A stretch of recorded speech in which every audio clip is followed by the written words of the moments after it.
Good morning, everyone, and welcome to the Fiscal Philosophy YouTube channel. I consider myself to be a value investor, and in 2023, I invested pretty heavily into Medical Properties Trust.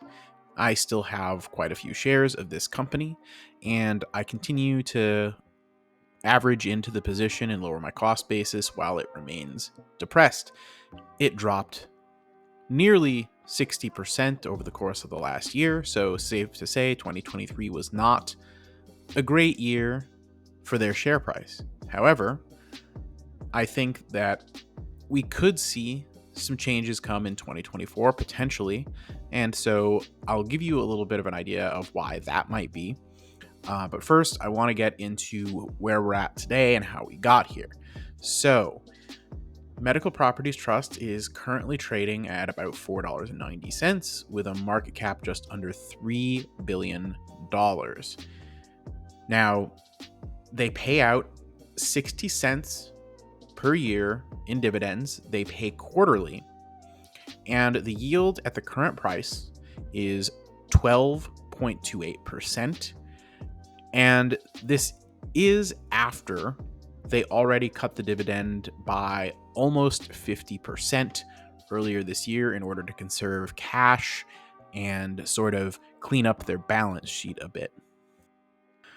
So there were multiple factors at play as to why the share price declined so sharply in 2023. The first prong of this fork is the debt, of course. The loading of over $10.3 billion worth of debt looked a lot different in 2023, especially when you consider one specific number, the weighted average interest rate of 3.6%. Now, for those of you that are sitting there thinking, yes, right now, that would be an extremely low interest rate, lower than what you could get on a high yield savings account or on T-bills. This, of course, is not a sustainable interest rate. If they were to have to refinance today, the interest they would have to pay on this debt would be much, much higher.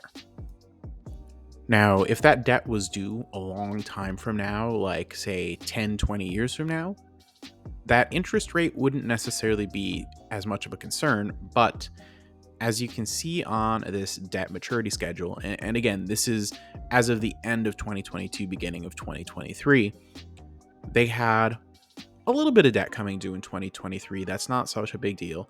A bit more in 2024. And then in 2025, it jumps to almost $1.4 billion due. And then in 2026, jumps yet again to almost $2.6 billion due. Now, at the time, MPW didn't look like they would have the cash needed to cover this, which would mean they would be facing a sort of debt cliff where they would have to either sell assets or refinance at a much higher interest rate in order to cover this debt. Steps taken by MPW, such as the dividend cut and the sale of their 11 Australian hospitals, have at this point allowed them to clear up all of the debt that was due up until 2025, which they now have about a year to prepare for. Amid that higher interest rate environment, Medical Properties Trust also had some tenant-related issues to contend with.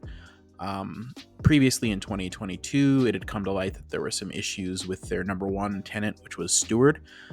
That issue seemed to have mostly abated, but it also came to light in early 2023 that Prospect, their other top three tenant, actually had discontinued paying cash rent entirely for a period of time.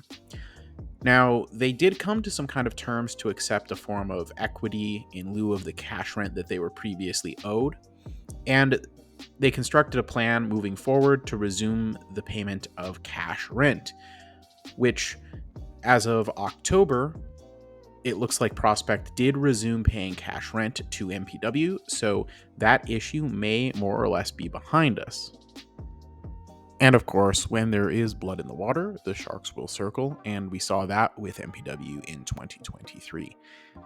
a lot of different legal actions got initiated against them as their share price declined.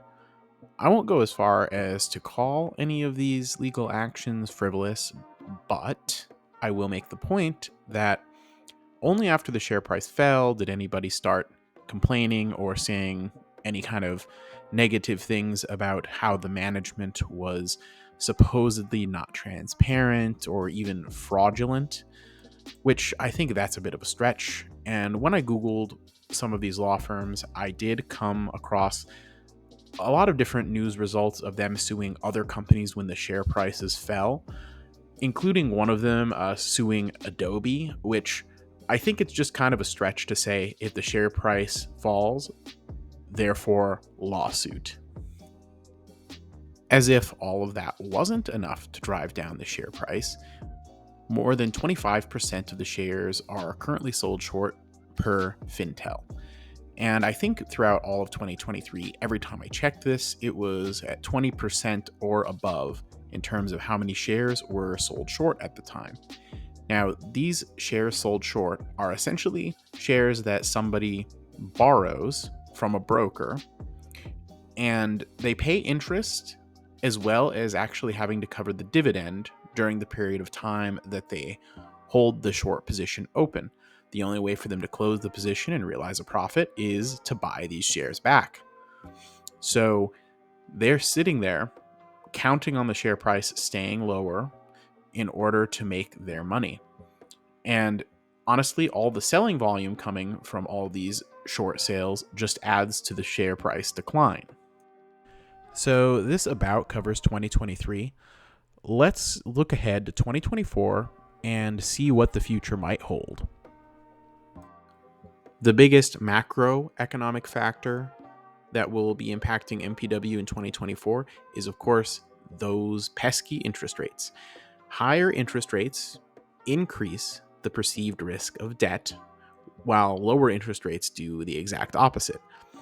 MPW has a lot of debt, therefore, a reduction of interest rates will make it so that the debt that they have is perceived as less of a risk going forward. So if these interest rate cuts are substantial, I think it will substantially help MPW and sort of de-risk them in the eyes of the investing public. Also, it makes higher yield investments look more attractive when interest rates fall. That's because the safe yield that you can get on long-term bonds and T-bills goes down considerably when the interest rate falls. I pretty much disagree with the analyst consensus here. On the low end, they have it as a $4 stock, on average just under $9, with a high of 15. I'm closer to the high side here, thinking that the actual value of MPW is right around $14 per share.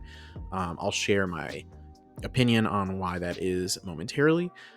I think that the analysts are failing to really consider the balance sheet on this, and I think that they're just kind of following the general sentiment that, oh, the stock's down a lot lately, so our price targets are going to have to be dropped as well, and we're going to have to downgrade this thing.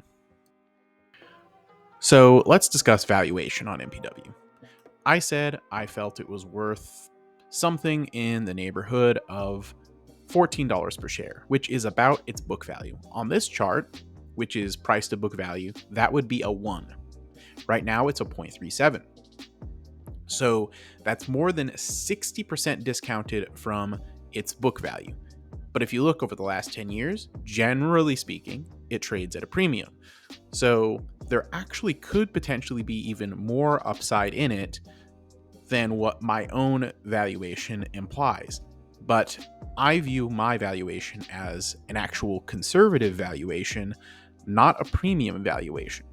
The premium valuation is actually more the norm over the last decade.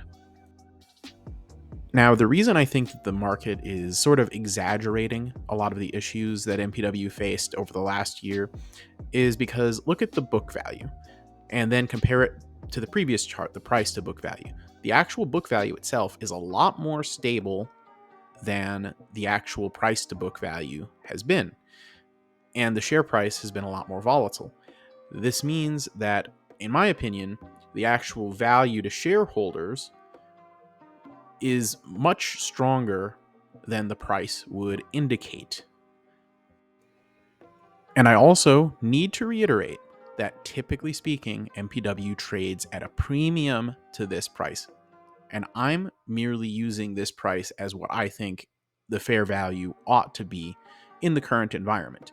Rather than trading at a premium, perhaps accounting for some of the issues, it should only trade at about its book value.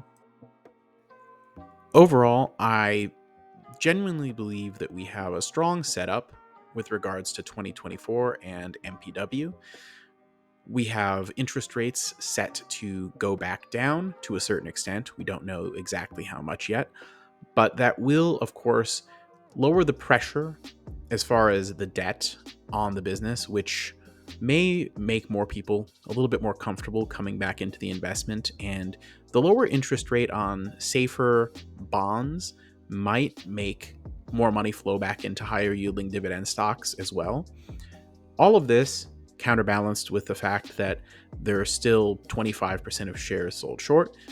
Those short sellers may feel motivated to exit their positions when they see the share price start to recover, which, while it may not cause a short squeeze, I'm not one to sit here calling short squeezes left and right. I think that would potentially cause the share price to at least normalize, which would be quite good for anyone that got in over the last year. So that's really where I'm at with MPW. Let me know what you think. I would like to sincerely thank you if you made it to the end of the video. I'd like to remind you, it helps me out immensely if you subscribe to the channel, hit the bell, and like the video. Helps me out with that YouTube algorithm. Also, please make sure that you go ahead and follow me on X/Twitter, whatever you want to call it. Link is in the description. I'm at Mr. Macho Mog. And also join us on Discord, link in the description. Consider becoming a member, supporting me financially. Take it easy, everyone. Cheers.